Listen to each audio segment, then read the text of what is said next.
Welcome to SRN video. ஜனவரி 2026 பரீட்சா எக்ஸாமுக்கான exam date Prachar Sabha announce பண்ணிட்டாங்க. 4/1/2026 ஜனவரி 4 அன்னைக்கு தான் எக்ஸாம் நடக்குது. ஜனவரி 4ஆம் தேதி ஃபஸ்ட்டு சண்டே உங்களுக்கு பரீட்சா எக்ஸாம் நடக்குது. இது வந்து Trichy Sabha and Madras Sabha, Chennai city and other than Chennai city ரெண்டு பேருக்குமே தான் காமனாக தான் பரீட்சை எக்ஸாம் வைப்பாங்க. ஸோ பரீட்சை எக்ஸாம் வந்து ஜனவரி 4 அன்னைக்கு வருது.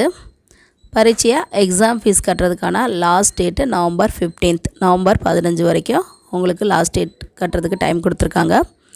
இது ஃபைன் இல்லாமல், இதே ஃபைனோடனா நவம்பர் 30 வரைக்கும் நீங்கள் எக்ஸாம் ஃபீஸ் கட்டலாம். மெட்ராஸ் சபாவுக்கு பரீட்சை எக்ஸாம் ஃபீஸ் கட்டுறதுக்கான ஆன்லைன் போர்ட்டல் ஓப்பன் பண்ணியிருக்காங்க. ஆன்லைனில் பண்ணுறவங்க ஆன்லைனில் பண்ணலாம், இல்லை ஆஃப்லைன்லேயே டைரெக்டாக போய் பண்ணனாலும் தாராளமாக பண்ணிக்கலாம். திருச்சி சபாவுக்கு ஆன்லைன்லாம் கிடையாது, நீங்கள் டைரெக்டாக தான் போய் அப்ளை பண்ணணும். அப்புறம் லோயர் எக்ஸாம் பிராத்மிக், மத்தியமா, ராஷ்டிர பாஷா, பிரவேசிகா இதுக்கு எக்ஸாம் ஃபீஸ் கட்டுறதுக்கான லாஸ்ட் டேட் வந்து டிசம்பர் 15 வரைக்கும் டேட் கொடுத்துருக்காங்க. இது ஃபைன் இல்லாமல், இதே ஃபைனோடனா டிசம்பர் 25 வரைக்கும் லாஸ்ட் டேட் கொடுத்துருக்காங்க. டிசம்பர் 25ஆம் தேதி வரைக்கும் நீங்கள் லோயருக்கான எக்ஸாம் ஃபீஸ் கட்டலாம். இப்போ மெட்ராஸ் சபாவுக்கு லோயர் எக்ஸாம் ஃபீஸ் கட்டுறதுக்கான ஆன்லைன் போர்ட்டல் இன்னும் ஓப்பன் ஆகலை. ஃபஸ்ட்டு பரீட்சை அது முடிஞ்ச பிறகு தான் அதை ஓப்பன் பண்ணுவாங்க.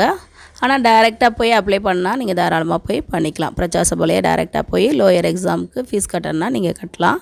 ஆனால் ஆன்லைன் போர்ட்டல் இன்னும் ஓப்பன் ஆகலை. திருச்சி சபாவுக்கு ஆன்லைன் போர்ட்டல் கிடையாது. லோயர் பிராத்மிக், மத்தியமா, ராஷ்டிர பாஷா, பிரவேசிகாவுக்கு நீங்கள் வந்து திருச்சி சபாவுக்கு டைரெக்டாவோ இல்லை போஸ்ட்லேயோ கொரியர்லேயோ தான் அப்ளை பண்ணணும். ஸோ பரீட்சையா எக்ஸாம் டேட் வந்து ஜனவரி 4/1/2026. எக்ஸாம் ஃபீஸ் கட்டுறதுக்கான லாஸ்ட் டேட் வீடியோ ஏற்கனவே போட்டிருக்கேன். எக்ஸாம் ஃபீஸ் டீட்டெயில் வீடியோவும் உங்களுக்கு போட்டிருக்கேன். ஸோ இந்த வீடியோ உங்களுக்கு யூஸ்ஃபுல்லாக இருக்கும்னு நினைக்கிறேன்.